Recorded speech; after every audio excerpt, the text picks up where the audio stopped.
Fa ina ty malasa saina an'ilay io zaho ty lehibe an'le mijanona eto Antananarivo eto ohatran'ny fanaleako daholo tany amin'ny sisiny dia tsy hitako tsoa izay aleha hoe hoaiza be dia be agny lesy ny toerana azo aleha ohatra izao le hita lany amin'le Baly aiza ny ty latenina zany Baly Baly ahoana any Indonésia any ary olona mikatona amin'ny frontièrako any aminany tsy any ka tsy any fa eto Madagasikara ihany fa aiza hoaiza tsara zany mba azafeo hoe andraso fa atoroko Allah dia ho anareo izay tsy mahalala ihany koa aiza hoaiza eto Madagasikara misy an'izany be de Baly zany dia atoroko anareo anatin'ity vidéo ity hoe aiza hoaiza misy an'izany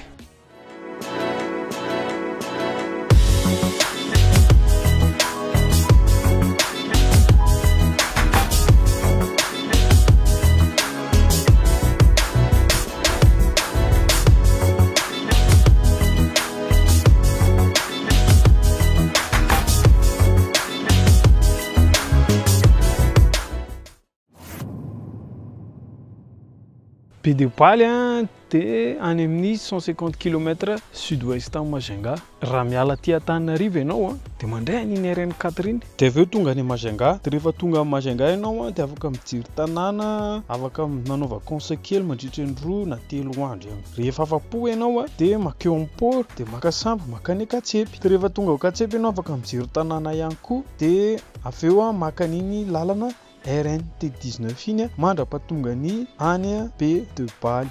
Commune rurale Soalala misy azy ao amin'ny région Amboy eny. Dia ny mponina any dia Sakalava, dia ry zareo rehetrarehetra dia Mpanjono, Mpamboly ary Pipy avokoa. Dia io réserve national io dia tamin'ny 1997 no nanokafana anazy. Dia afaka mandeha fiara ianao, mandeha taxi brosy, mandeha avion na mandeha sambo ihany koa. Miala vao Majunga raha teo any. Ny tena mampiavaka azy dia ilay sokatra antsoina hoe angonoka. Io zany tena hoe emblème any Be de Baly, zany hoe endémique amin'ny toeran'io ilay izy. Ity ambany soratako eto ambany ity ny nom scientifique fa tsy haiko manonona azy miala tsiny indrindra. Dia ahitana ihany koa karazana biby atahorana olona antamingana toy ity sokatra mamy ity. Io ambany io ny anarany amin'ny nom scientifique. Dia misy ihany koa ilay antsoina hoe dugong. Tena misy izy io aty Madagasikara fa mety tsy fantatrareo ary vitsim-pahalala. Mammifère marin izy io. Raha ohatra ka andeha excursion na ihodikodina kely ao anatin'ny ala nareo dia mahita karazana lémur, karazana vorona, indrindrandrindra ireny antsointsika hoe ankoay ireny. Dia mahitana ihany koa hoe héron, crabier blanc. Dia ireny biby rehetrarehetra ireny miaina sy mivela ao anatina 129 espèces végétales izay tena ny ankabeazany endémique amin'io région io. Ary ny tena mampiavaka an'ity réserve naturelle ity dia izy dia akaiky ny aire protégée anankiray antsoina hoe Namoro. Dia afaka manao circuit karazany maromaro ianao. Misy ny atao hoe circuit angonoka ho an'izay petit randonnée izy io 3 heures de marche.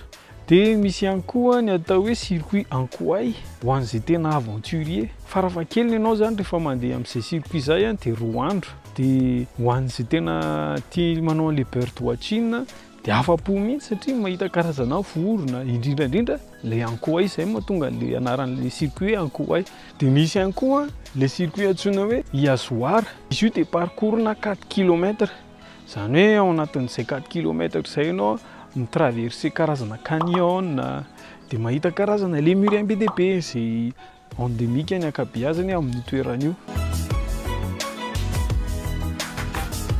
Manomana eo amin'ny 500 ariary eo ianao ho an'ny zaza malagasy dia 2,000 ariary ho an'ny olon-dehibe kosa. Dia mariako eto fa rehefa tonga any amin'ny toeran'io ianao dia tsy maintsy miaraka amina guide local so very ao anaty ala ao. Dia ny prix ana guide dia tsy tafiditra ao anatin'ny prix d'entrée zany hoe en sus ny zay. Dia toy izay sy toy izay momba ny circuit iny raha ohatra ka nankafizinareo ity concept vaovao izay nataoko ity dia asivy commentaire hoe ohatry ny ahoana ny fahitanareo anazy. Avatra farany ho antsika mpanaraka amin'ny vlog voyage rehetrarehetra aza tianao ny mandeha voyage.